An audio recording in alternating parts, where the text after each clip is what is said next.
Hey, and welcome to the Can We Get That in Vertical podcast. Aaron and Brock here from Creative Cult, joining you in your ears on this lovely day or night, wherever you're listening to us from. We want to just introduce ourselves. I'm Aaron. I'm a 28-year-old creative from the Gold Coast. Oh, we're doing ages, are we? Jeez. I don't want to reveal my age.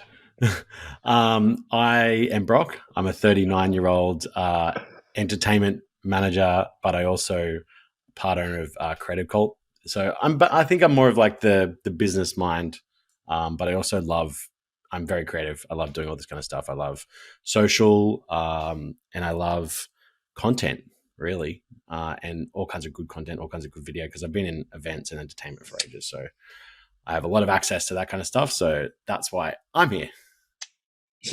Brock and I actually met when I was at uni, and he was DJing at a uni party that I was filming, and we ended up crossing paths there, and I did, I guess, a good job. I didn't even know if you even saw how good I never saw that was, video. but you were just like, No. you were just like, hey, I've got some gigs.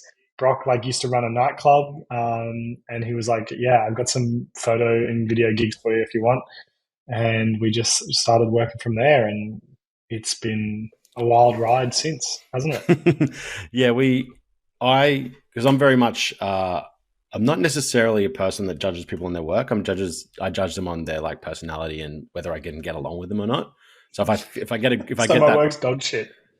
No, like now, like I told you over years, after that, I was like, wow, your work's really, really good. But I generally, if I gel with someone, I want to try and find a way to work with them. And Aaron, over the years, like we did that. And then I started to figure out he was really, really good at his craft.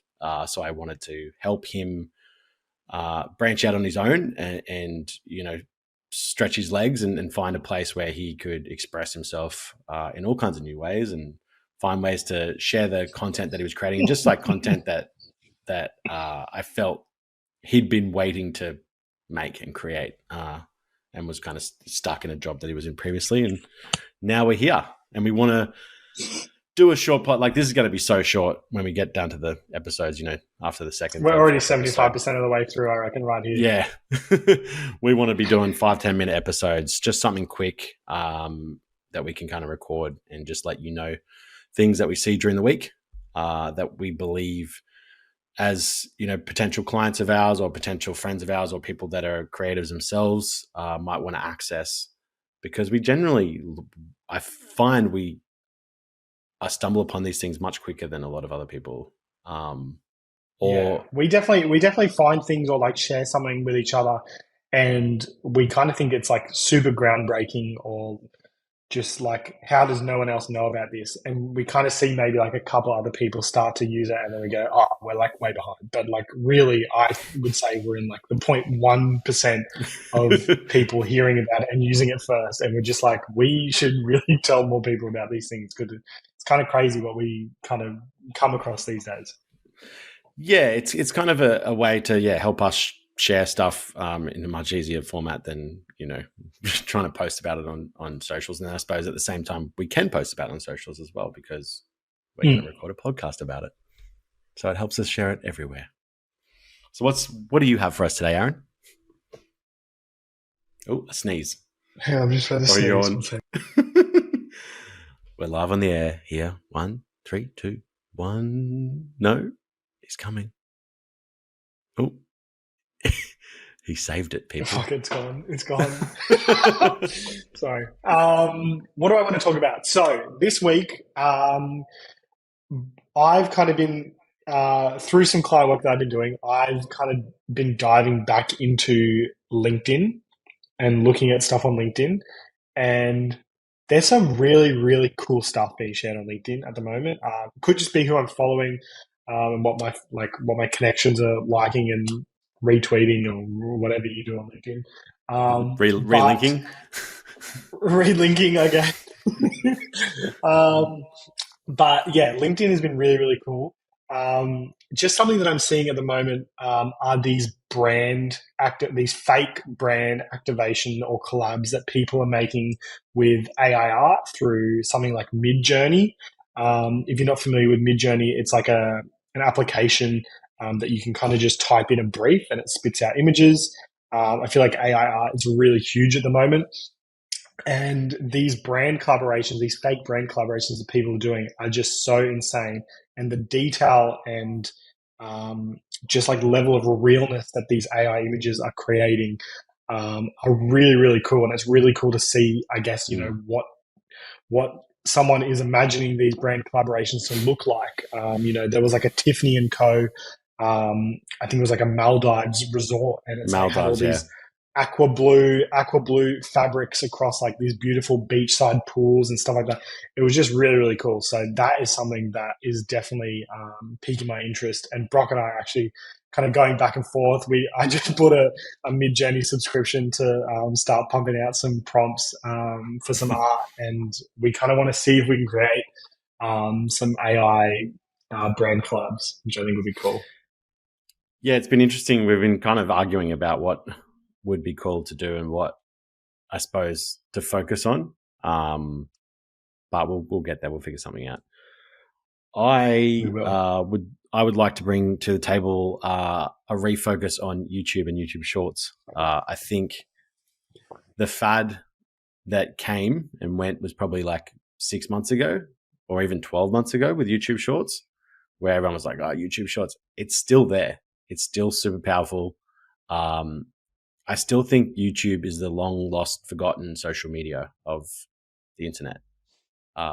You can post something on there so think of this as like this is literally why we're doing this, and it's going to help us and be more, you can create videos that are discoverable forever.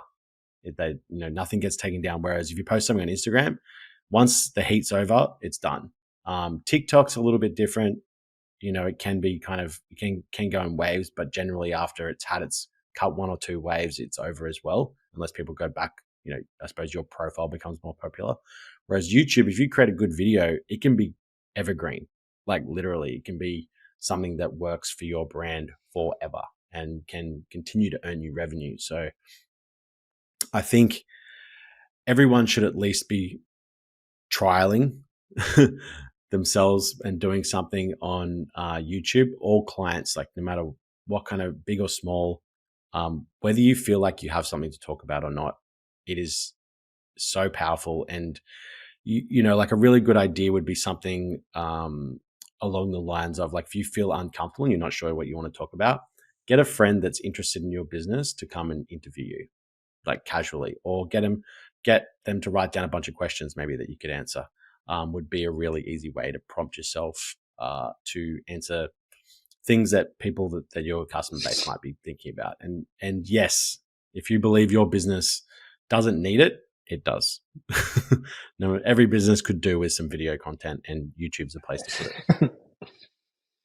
100%. Yeah, I think I started talking about YouTube Shorts, or at least hearing about like how powerful YouTube Shorts was when Clubhouse came out. So that's even 3 years ago. So that's been a while. You can earn money off Shorts now. Its wave. Yeah, it kind of had its wave, and then I guess people kind of died out. But yeah, it's one of those things where it's still like gaining so much traction. YouTube are putting plenty of resources behind it. So yeah, it's definitely something to consider for sure. The next thing, and probably last thing that I want to talk about, is an app called Luma AI. It's a 3D modeling tool, I guess. So it's kind of used for, I guess, people can like make AI and like 3D like statues. So let's say, for instance, I'm sitting here at my computer and I want to make like a model of my laptop. I can use the Luma AI app to do a 3D scan of my laptop, and then it'll like they'll like cut it out as like a 3D object, and then someone can download that render and they can put it on their desk and see like what it looks like. But what people are using the Luma AI tool for are these cool like fake drone videos. So basically what they do is, if they have like a subject. So the Instagram that I saw this on was Karen Chang. Instagram is Karen X You need to Chang. follow her. Yeah, any creatives need to follow her. She's always posting. She's always posting really cool like tech tips, like just really like crazy video concepts, and she shows like how she does it, which is really really cool. So basically, the example that we have is that she shoots her friend who's standing on a basketball court, and all she does is like take a landscape video all the way around her, which is like I guess doing the scan of the person, but it also like scans the background and the environment. And then what she does in the app is you're able to like do like an AR augmented reality, like a walkthrough of the object. So she's doing this augmented reality walkthrough of the person that she just did, but she's like zoomed out heaps. You can kind of see everything that she's captured in the video. She's like flying through and past the person, going around, and it's got like inbuilt stabilization, and she just exports that as a video, and it really looks like this really cool like a drone shot, drone effect. It's sick, and I can see like again, it's one of those things where Brock and I see this and we go, "Holy shit, that's so cool!" And then we're just like, "Surely nobody that we know has seen this or knows about this, or even knows how to do it." Even seeing it is one thing, but knowing how to do it is another thing. You know where we should, cool thing, and I definitely want to try it with some clients. Yeah, we should try that with Uno. Just go do an office run through of there, like just when no one's there or when all the girls are there, and get them to sit still. That would be sick. Yeah. The final thing, and it's going back to YouTube and something that we saw this week that like Aaron can vouch for this. I was probably jaw to the floor vibes when I saw the end result of it. It is an AI app that's just been released, and it's still in beta, basically. Like it's early access. That they haven't really finished anything. There's heaps of stuff that still needs to be added, but even in its early stages is insanity. What was it called again? Do you remember the name? Jesus. Yeah, we'll have to find the name of it. We're definitely link it. We'll link it. I can't remember. I've got it here right here. While Aaron's looking for it, OPUS. Opus.ai or Opus. Opus.pro is the website. Opus.pro. So have you been watching TikTok? Have you been watching YouTube Shorts? Have you been watching Instagram Reels? If you have, you will have noticed videos that have that pop text on it with emojis and stuff like that underneath. I mean, Alex Emoji, we all follow him. He's probably the proportion of the person that started doing the font and text like that. Proponent, sorry, not proportionate. And this basically AI site is picking up. It finds so you can load a whole YouTube video into it. You just click the link. You don't have to upload anything. You just go, this is the video that I want you to scan. It scans the video and finds inside it, by looking through the text, content that it believes will be viral or will have some sort of, ability to be able to a shareable piece of content. Inside that, it then adds all the cap script as well. That's like in the super popular format that we just talked about. And eventually you're going to be able to edit that and add your own brand styling, stuff like that. So it doesn't have to look exactly the same as everyone else's. It is like the level that it does it at is insane. And then I think they're also going to be adding talking heads as well. So if you've got two people in the same shot, it will literally move to the person that's talking and cut them in vertical, and then move to the next person and cut them in vertical. The power of this for anyone that's doing interviews or any kind of podcasting, which is, like 70% of the most popular YouTube videos out there, they'll just be able to cut shorts for the rest of the world, which means like content across all platforms for anyone that's creating a podcast or anyone that's creating any long form video is going to be amazing. So like, let's just say you are a corporate and you've got like some 45-minute presentation that you've done for the office. You want to record that, but you also want to cut that up into reels to put out on your socials. So you've got the long form. You now no longer have to pay anyone to edit that.